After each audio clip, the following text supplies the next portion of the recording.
A Orlândia Rádio Clube convidou Rui Vadik Abram. Ele é farmacêutico, bioquímico, fez mestrado em imunologia na USP, foi secretário da saúde aqui da cidade de Orlândia, e ele tem, naturalmente, toda a condição de expor para a gente aqui esse momento que passa o mundo e o Brasil no que diz respeito ao Covid-19. Nós vivemos um momento de tensão em torno da vacina, que é uma esperança que a humanidade tem para dias melhores. Não é porque eu falo aqui, já falei várias vezes, não é possível que alguém não tenha aqui um ressentimento, não tenha aqui, eu diria, um nó no peito com relação a essa questão, a esse problema que a gente vem vivendo. A gente fica depressivo, não sai de casa, eu não converso com um amigo há 4 meses, a não ser pelo celular, né? pela internet, pelo Facebook, por telefone. Confesso que cometo alguns deslizes, tá certo? Mas é um momento muito ruim, né, para todos nós no Brasil e no mundo. E o Rui Abram atendeu o nosso pedido, nosso convite, aqui se encontra para falar a respeito desse assunto. Eu quero também registrar que o nosso entrevistado foi funcionário da Fiocruz, que é um dos maiores institutos de pesquisa do Brasil, produz vacina, não é? E é uma instituição que merece todo o respeito internacional. Rui, bom dia. Bom dia, Chester. Bom dia, Watson. Vamos voltar a falar sobre esse bicho, sobre essa desculpa a expressão, essa desgraça que é esse coronavírus. Afinal de contas, o que é isso? Já tem já foi descoberto de onde veio, o que é? Quero também desejar um bom dia aos nossos ouvintes. Primeiro, eu agradeço Chester, Watson, pela oportunidade que está me dando de colocar também os conhecimentos adquiridos durante todos estes anos. Como você já bem disse, eu fui funcionário da Fiocruz, Fundação Instituto Oswaldo Cruz, no Rio de Janeiro. Trabalhei também nessa unidade por muitos anos na produção de vacinas e reativos para diagnóstico. Bom, naquela primeira vez que aqui estive, né, a gente fez assim, um aparato, um desenvolvimento de como realmente surgiu coronavírus e Covid-19, que são duas definições que se encaixam, mas um é o agente causador da doença e o outro é a doença, que é a Covid-19. Ela nasce lá na China, né, em Wuhan, um lugar de turismo muito intenso, e também ali nesse local a prática de manipulação de animais, tal, é tudo ali ao vivo, né? Ali você compra, ali você ingere, ali, bom, e tudo sem muito cuidado sanitário. Né? Isso. Sem higiene. Sem higiene. Bom, se você acredita naquilo que você já falou, você acredita que tenha provavelmente surgido daí? Com certeza. E aí começa uma questão política por trás. Estados Unidos acha que foi a China que desenvolveu dentro de laboratório. Eu não creio nisso. Não dá para... Assim, nem eu. Não dá para a gente aceitar isso. Essa história também com a AIDS foi a mesma coisa. Mas isso é politização que surgiu em especial por parte do governo americano. Com certeza, com certeza. Por uma questão comercial mesmo. E inclusive chegou aqui no Brasil. Alguns defendem essa tese por razões políticas, não científicas. Isso mesmo, com certeza, Chester. Bom, qual a sua avaliação? Como é que você viu a conduta do governo da União, do governo do Estado e da Prefeitura Municipal de Orlândia? Você acha que a condução desse processo para evitar a contaminação, a infecção, foi correta? Poderia ter sido feita alguma coisa diferente? Tudo, vamos começar assim, sempre tem alguém que é líder e que realmente mostre o caminho a ser tomado. quem é isso no mundo é a Organização Mundial da Saúde. Quando surgiu tudo isso, o próprio o diretor da OMS já mostrou uma conduta a ser adotada no momento, porque o vírus, por isso que chama Covid, a nova Covid, porque é uma coisa muito nova e ninguém sabe realmente como é que o inimigo nosso, que é o vírus, ele age. Eu sempre, em algumas entrevistas, eu sempre dizia assim, o grande segredo é você ser amigo do seu pior inimigo. Isso foi um lema usado na Segunda Guerra Mundial. Sabe por quê? Porque se você conhecer realmente seu inimigo, as armas dele, você sabe como lutar contra ele. E você vai vencer. Porque você conhece as armas do teu inimigo. Hoje o nosso grande inimigo é esse vírus. Você não conhece as armas dele. Você conhece sim. Que é que realmente dá vida a esse vírus? É uma enzima chamada transcriptase reversa. Essa enzima é a vida desse vírus. Agora você tem que saber como agora combater. Você já conhece o teu inimigo, mas como você... Qual a arma que nós temos para combater esse inimigo? Ainda não sabemos. É essa luta desenfreada que nós estamos tendo. A busca de um medicamento, a busca de uma vacina, e o vírus, quanto mais ele age, mais ele se modifica. Então, a hora que você conhece uma arma dele, a outra você já não vai conhecer, porque ele já se modificou. É perigoso isso, Chester. Então, bom, nesse foco que eu estou dizendo, vem essa situação errada. Eu vou dizer para você, o Brasil adotou uma conduta errada. Primeiro, é um país muito grande, são situações diferentes em cada posição, norte, sul, leste e oeste. Outra, não... O nosso líder, né, quem deveria dar o primeiro exemplo, não deu, que é o presidente, o Bolsonaro. Ele dizia que era uma gripezinha, que isso não matava, ele se expunha e continua se expondo. O que a população vai falar? Bom, então é verdade. Claro. Está errado, vamos deixar bem claro. Aí você podia comparar, poxa, por que na Europa deu certo? Na França, na Itália, em Portugal, etc. Tá certo que é um país pequeno, mas eles adotaram rigidamente o que foi preconizado pela Organização Mundial da Saúde. Se trancaram. Paraguai. Assim. Paraguai, nosso vizinho, fechou a fronteira, ninguém sai de casa, criou toque de recolher. Isso aí. E teve pouco problema. Então o isolamento é necessário. É importante. Importantíssimo, porque você ainda não conhece quem é o teu inimigo. Você sabe o nome, mas não sabe ainda a sua estrutura. E a máscara também. Isso. O isolamento, fica em casa, usa máscara, mantém distância de 1 metro, 1,5 metros. Tome banho sempre. Isso. Se possível. Se possível. Sempre fazendo aquela asepsia da mão, do rosto. Gente, é isso. No momento é isso. Não tem outra saída. Ô Rui, nós percebemos...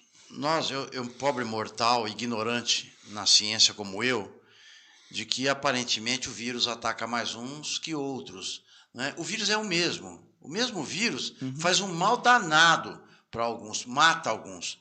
E para outros, como o próprio presidente da República, não tem o mesmo efeito. Por quê? Uns falaram em sangue, que o sangue A negativo está propenso a mais problema do que o O positivo. Cada um fala uma coisa e ninguém sabe ao certo ainda o que é, né? Primeiro, a resposta imunológica ela tem um padrão no ser humano. É a formação de anticorpos, que é a sua defesa. Uma pessoa saudável, ela está perfeita para entrar para o combate se esse vírus cair aí dentro. Porque ele tem o nível de IgM e nível de IgG, que são os principais anticorpos de defesa, no nível maior, está ótimo. Por isso que vem aí, se você o seu passado foi atlético, o seu passado você não teve quase muita doença, tudo isso contribui agora. Ajuda. Opa! Essa diferença você pode ver em porcentagem. A maioria das pessoas, a grande maioria, ou ela é grupo de risco, ou ela tem uma vida desregrada. É isso daí a resposta. Uns têm mais, outros têm menos. Outros são assintomáticos mesmo, porque o vírus, na hora que cai, ele está circulante por um período muito pequeno. Ele não consegue pôr para fora a sua ação. Rui, surgiu um comentário de que o coronavírus, ele é um vírus mutante. Né? Existem alguns dizendo que não, e a gente não sabe ainda se ele muda ou não. Eu vou dar um exemplo da gripe. A gripe é um vírus. E a gente toma vacina para determinada cepa, para determinado tipo de gripe. Então, todo ano a gente tem que tomar vacina. Agora, se esse bicho for mutante, é um problema, não é? E ele é mutante? Sim, ele é mutante. Não é tão mutante, vamos fazer um comparativo, então. O vírus que causa a AIDS, que é o HIV, tá certo? Ou o sarampo, né, também, que o sarampo tomou a vacina, acabou. Não, então, tem aí uma explicação, Chester, para isso. Ó, vamos primeiro buscar esse exemplo do HIV. Eu te interrompi, desculpa. Não, tranquilo. Foi bom até você falar isso. O vírus que causa a AIDS, ele é altamente mutante. Por isso que você não consegue uma vacina. A cepa que você consegue isolar hoje não é igual a de amanhã mais. Então não adianta você fazer uma vacina. Agora, a gripe, a vacina da gripe, ela buscou isolar esse vírus em várias partes do mundo. Não é só de uma região. Por isso que ela é eficaz. E esse vírus da gripe não é mutante. A influenza não é mutante. Mas só que ele em determinada região onde ele está, ele tem uma pequena deformaçãozinha, alguma coisa nesse sentido, mas ele é o mesmo. Por isso que a vacina da gripe são várias coletas de várias regiões de partes do mundo. É eficaz. E outra, isso que a gente, não sei se vai dar tempo, mas nós precisamos falar um pouco mais da vacina, porque você tem que fazer um trabalho muito minucioso, até porque para ver quanto tempo essa vacina perdura para que ela estimule o sistema imunológico. O lance da vacina da gripe que nós estamos falando, você vê, todo ano você tem que tomar, porque o efeito, entre aspas, dela vale por 1 ano. Não é diferente da febre amarela, é diferente da doença da raiva, do sarampo, que você toma quase que a vida toda, você não precisa repetir. É diferente a forma de ação e resposta imunológica para essa situação. Estamos ouvindo Rui Abrão, ele é farmacêutico, bioquímico, mestrado em imunologia da USP, aposentado da Fiocruz, funcionário da Fiocruz, falando para a gente sobre essa questão. Bom, diante dessa situação, a própria Organização Mundial da Saúde divulgou semana passada que a vacina pode não ser eficaz. Perfeito. É isso aí.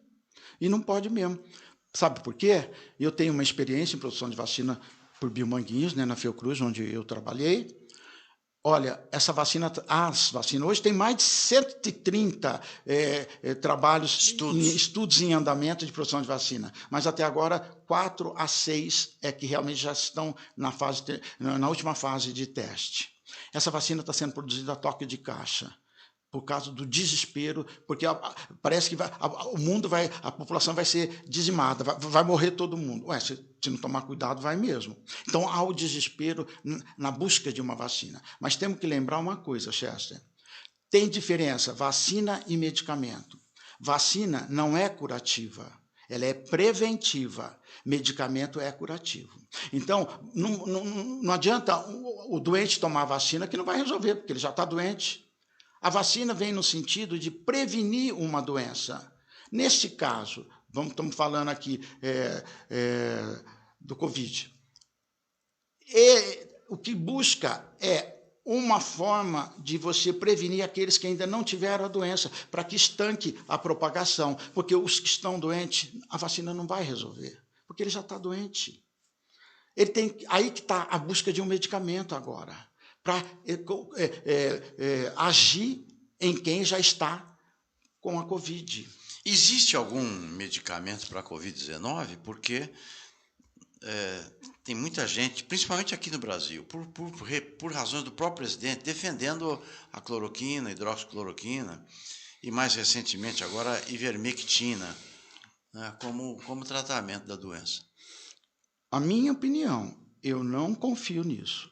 Eu não usaria como não usei com a minha filha. Isso daí. Depois eu posso até contar o caso. Isso não tem. Estão usando o medicamento, na realidade estão testando para ver se dá resposta. Porque isso não foi feito, não foi desenvolvido, não foi padronizado, não foi feito o teste para Covid. Foi feito para outras questões, mas acha que poderá dar certo.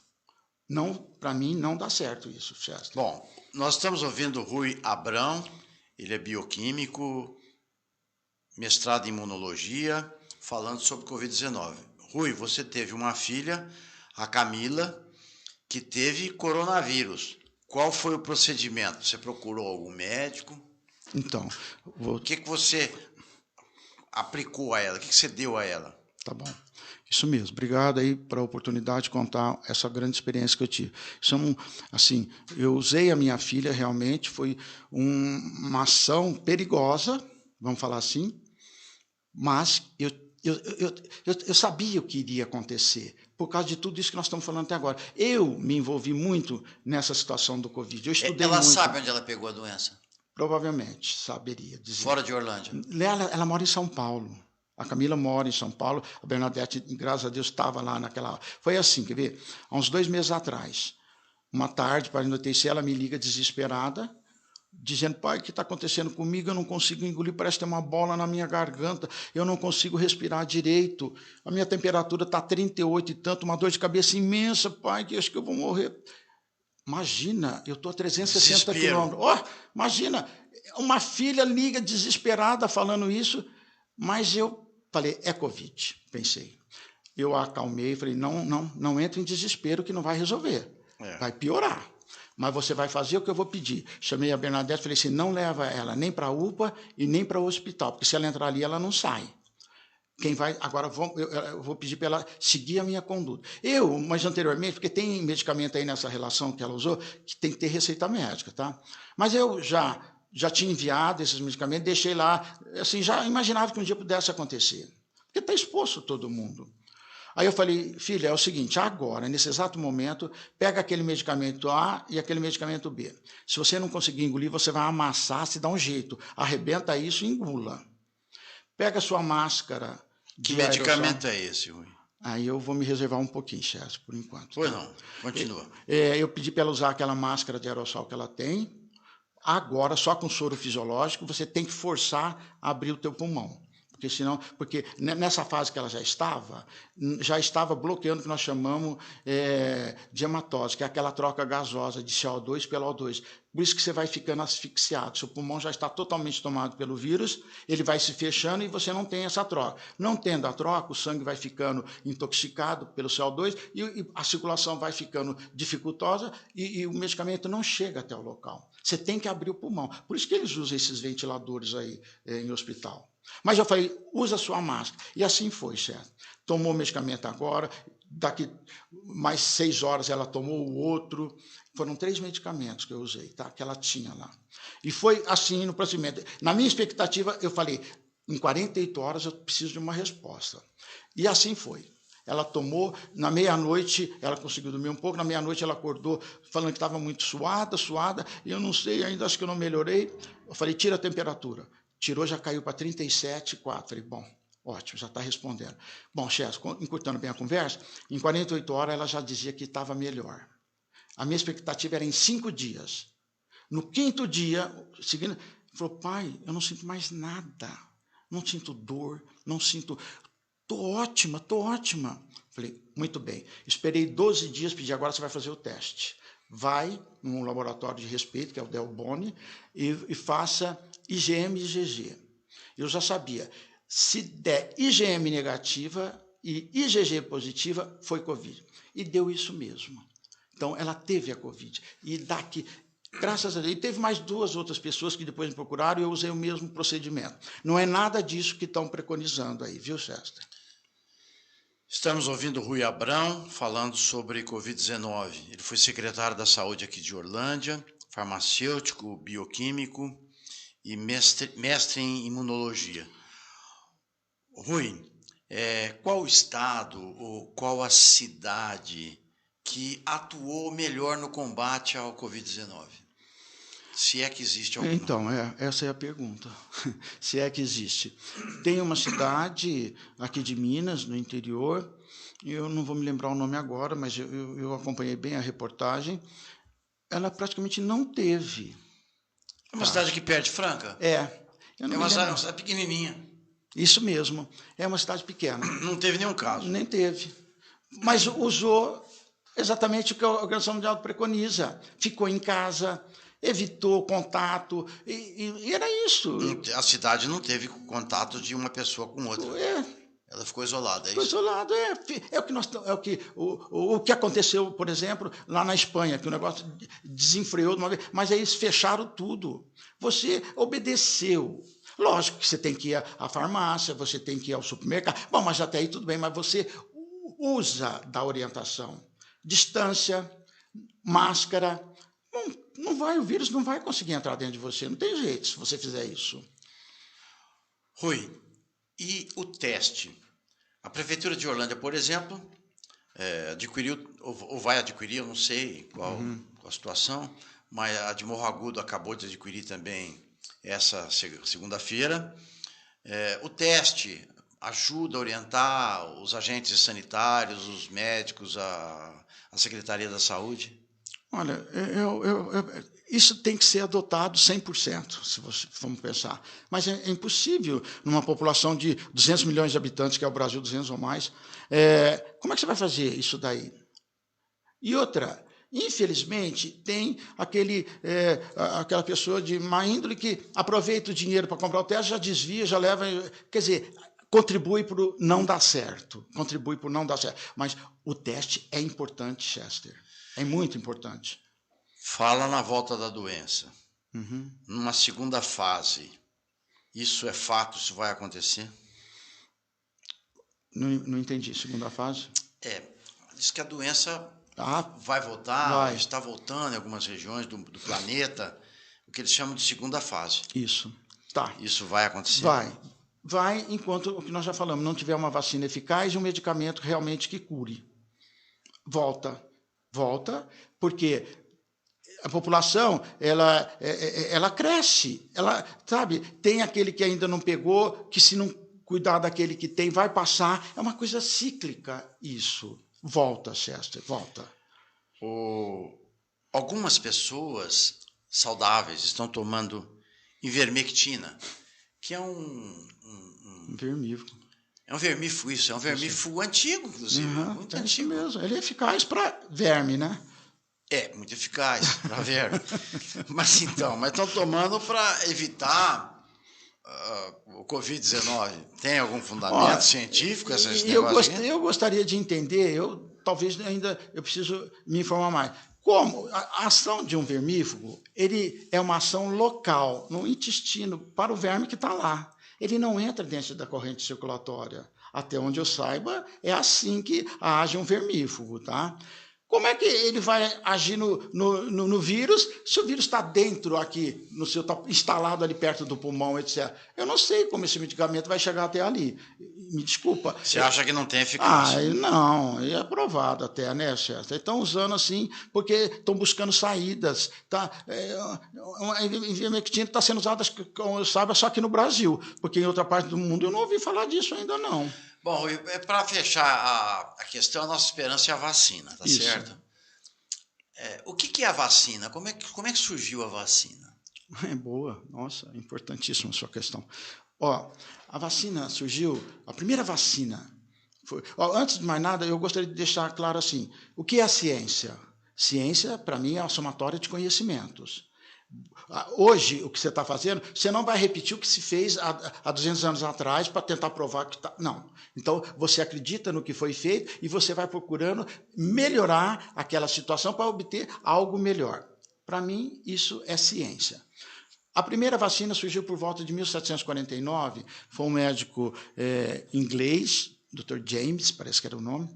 Ele observou que numa situação de ordenhar vacas, aquelas mulheres, porque na época eram mulheres, né, aquela região que ordenhava vaca, percebeu que elas, tinha algumas vacas que tinham alguma púrpura, alguma coisa, alguma infecção ali nas tetas, tal, percebeu que elas não ficavam doentes de uma epidemia, entre aspas, chamada varíola.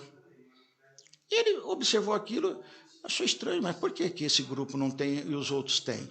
Aí ele foi perceber que, entrando em contato com aquilo, a mulher, o que ele fez? Numa criança de 8 anos, mais ou menos, uma dessas ordenhadoras, tinha uma lesão, ele tirou um pouco do sangue, do pus que provavelmente tinha ali, injetou nessa criança. E a criança foi salva. A partir daí nasce o que nós chamamos de vacina. É o agente causador da doença, ele é trabalhado e é injetado no teu organismo, que vai estimular a sua defesa. Então, nasce aí o que nós chamamos de vacina. Aí, hoje, a vacina de hoje, que você perguntou para mim, Chester, eu tenho, assim, por a minha experiência, uma ressalva. Está sendo feito muito rapidamente, está pulando fases de teste. Você tem que avaliar no primeiro momento até que ponto, durante os testes em laboratório, lógico, porque vírus se cultiva em célula, não é em meio de cultura, não é nada disso. Tem que ter, são frascos preparados, você cria ali uma célula mesmo. Um ambiente com célula humana, injeta o vírus lá, porque ele precisa do DNA da célula para poder continuar vivo, se replicando, e a sua, entre aspas, descendência do vírus vai aumentando. Precisa disso. Então, nesse caso, está pulando etapas, está muito acelerado. E o próprio, como você falou, o próprio diretor da Organização Mundial da Saúde já diz, calma, não tenho tanta esperança assim como estão colocando. E é verdade. A diretora, a doutora Margarete da Fiocruz, na entrevista agora, acho que antes de hoje, ela falou, olha, eu coloco uma grande expectativa, quase que 100%, mas eu sei que ela não será 100% eficaz. Se chegar a 60%, está bom. Tá bom. Por quê? Porque eles não sabem ainda, como eu falei, a gente não conhece bem esse vírus. O ideal, segundo eu fui informado, Rui, é uma vacina que tenha, no mínimo, 96% de eficácia. Isso é excelência, mas se você obtiver 90, 89, 90, está ótimo. O que quer dizer isso? É o tempo que ele fica agindo no teu organismo. Porque esta vacina poderá durar só em ação 1 mês. Aí pronto, você ficou desprotegido de novo. Você vai ter que tomar 30 dias a vacina. É o que eu falei no começo. Uma vacina da gripe que ela de ano em ano você tem que tomar, porque a ação dela é por 1 ano. A minha expectativa, para mim, a melhor das vacinas que estão sendo testadas no Brasil é a que está aqui no Butantan, é a chinesa. Pela minha experiência. Por quê? Essa vacina chinesa trabalha com o próprio vírus íntegro. Lógico que ele não vai te causar doença. Essas outras, a da Oxford, a que vem aí da Pfizer, é tudo uma novidade. Eles estão manipulando o vírus, juntando com o vírus da influenza. É uma coisa nova, ninguém sabe qual vai ser a resposta. Essa chinesa, ela está sendo feita tradicionalmente. Então, você espera uma boa resposta mesmo dela. Muito bem, nós ouvimos o Rui Abrão. Ele é farmacêutico, bioquímico, mestrado em imunologia pela USP, ex-funcionário da Fiocruz, aposentado por esse instituto, por essa fundação, que falou aos ouvintes da Orlândia Rádio Clube sobre essa questão delicada, triste que vive o mundo e o Brasil e a cidade de Orlândia, que é a Covid-19. Muito obrigado pela sua atenção aqui mais uma vez com a Orlândia Rádio Clube. Eu que agradeço, Chester, o Watson que está aqui junto. Muito obrigado pela oportunidade. É sempre bom. A gente não pode levar para o túmulo conhecimentos que venha realmente ajudar a população. Então, a rádio, o meio de comunicação é importante para que você não deixe morrer seus conhecimentos. Agradeço a oportunidade, espero ter contribuído para que a população fique tranquila, fique em casa.